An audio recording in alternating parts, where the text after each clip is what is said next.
เปรียบอายน้องเกิดร่วมท้องพ่อแม่เดียวกัน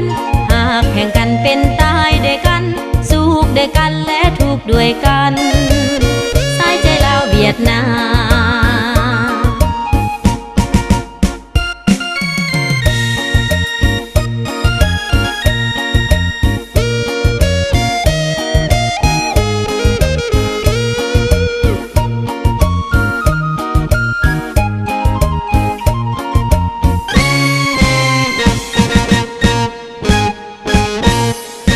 เปรียบสองหน่วยตาสองแขนขาคนผู้เดียว